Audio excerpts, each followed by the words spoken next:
Good morning children. Class 9 से NCERT का chapter number 3 जिसका नाम है एटमॉस्फेयर एंड क्लाइमेट।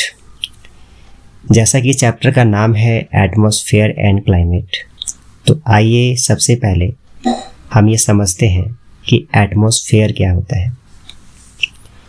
तो हमारा जो अर्थ है वो चारों तरफ से हवाओं से घिरा है, इसे ही एटमॉस्फेयर कहते हैं।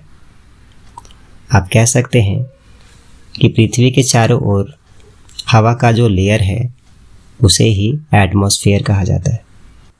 आप सभी अपने नोट्स में लिख सकते हैं कि atmosphere is the layer of air surrounding the earth.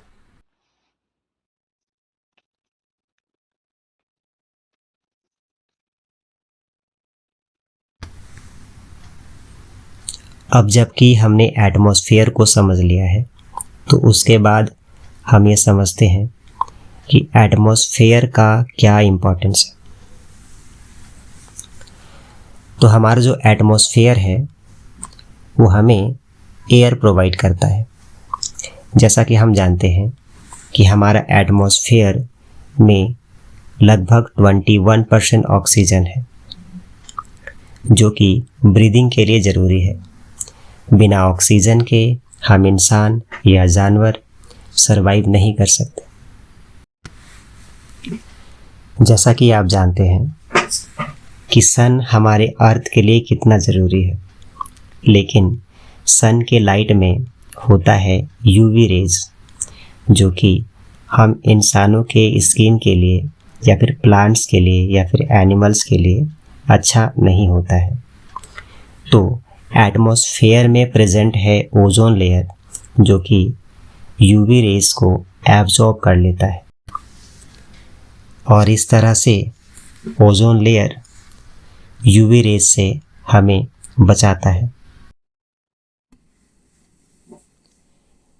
Atmosphere blanket की तरह एक्ट करता है,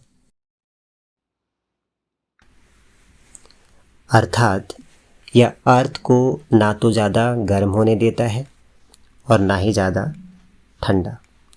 तो आप कह सकते हैं कि एटमॉस्फेयर अर्थ के टेम्परेचर को मेंटेन रखता है।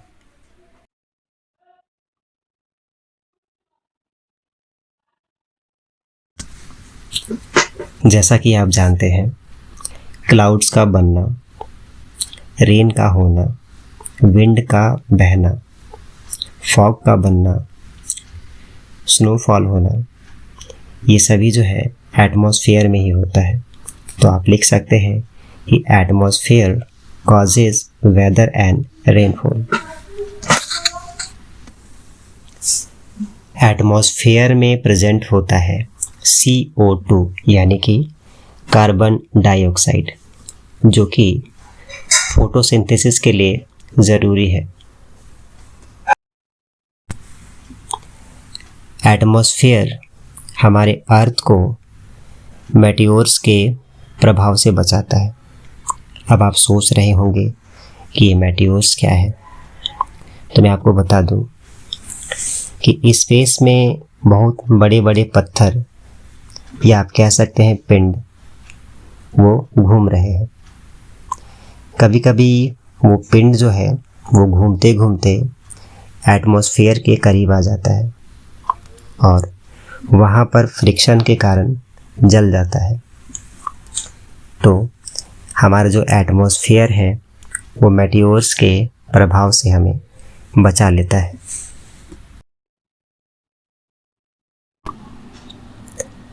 आप सभी बच्चे इसे अपने नोटबुक में नोट कर लें। तो मिलते हैं अगले वीडियो में।